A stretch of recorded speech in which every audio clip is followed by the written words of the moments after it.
A reading from the Holy Gospel according to Luke. Glory to you, Lord.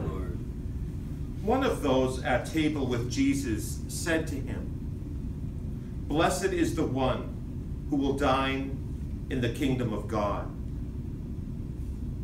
He replied to him, "A man gave a great dinner to which he invited many. When the time for the dinner came, he dispatched his servant to say to those invited, 'Come, everything is now ready.' But one by one, they all began to excuse themselves. The first said to him, 'I have purchased a field and must go to examine it. I ask you, consider me excused.'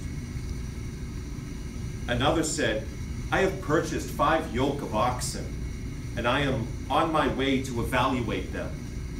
I ask you, consider me excused.' And another said, 'I have just married a woman, and therefore I cannot come.' The servant went and reported this to his master.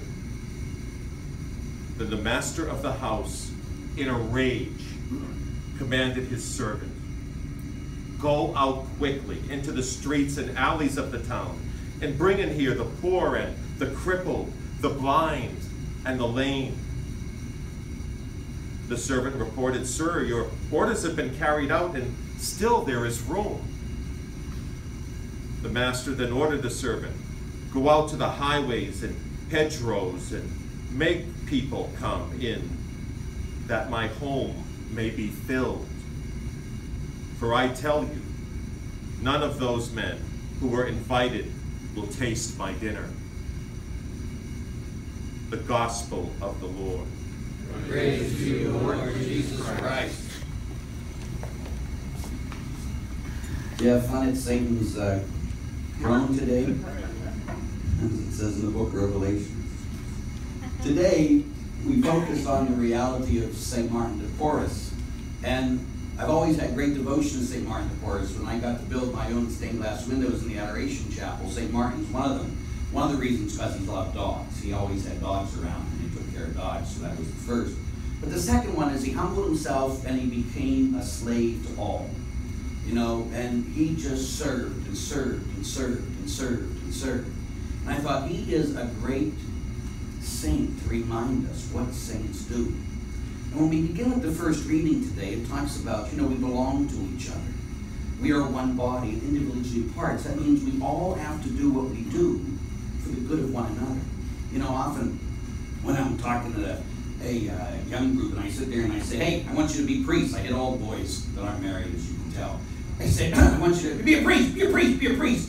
And they'll look at me and go, "Oh, yeah, Father, okay." And then one kid looked at me once and he says, "Oh, no, Father, I'm not going to be a priest." I said, "What are you going to be?" He said, "I'm going to be a doctor." "Whoa," I said.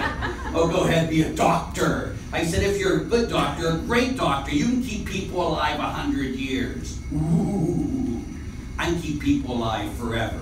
Go ahead, be a doctor." If that's what I do. So sorry. It's an example I use a lot. But anyway, I say, like a priest by definition isn't just like anybody else. Sorry for those who think it.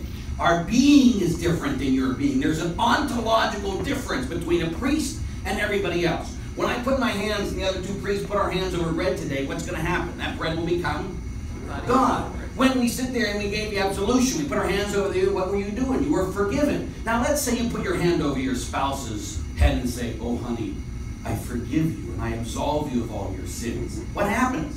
They laugh at you. Exactly. That's nice. You keep dreaming. Or you put your hands over some bread and say, "This is my body." What happens? Nothing. Because you don't got the power. But notice, the power and the authority the priest is given and symbolized by the stole is not given to him for him. I can't look in the mirror and say, "Hey Larry, are you sorry for your sins?" "Oh yes, Father, I'm very sorry for my sins." "Then Larry, I absolve you of your sins." And then the Father, I can't forgive myself. I can't ordain myself. I can't baptize myself. Every gift that I was given as a priest wasn't given to me for me. Every gift I was given to me for thee. Every gift that you have been given has not been given to you for you. Not one. Not one of your gifts are for you. Every gift gift you have been given is for the body of Christ and to build up his body. That's your gifts. And so all of us are called to serve. Whatever gift you have been given, God gave it to you for me and for the person next to you. So I want you to really think about it. Are you using your gifts to build up the body of Christ, to build up what Jesus spoke about more than anything else was the kingdom of heaven, the kingdom of God? Are you building out the kingdom of God with your life? Or are you just building your own kingdom? Because your own kingdom is going to waste one day. It's going to go in the grave with you, I promise.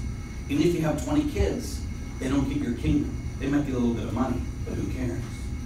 The only thing that goes forever is when you and I build up the kingdom of heaven.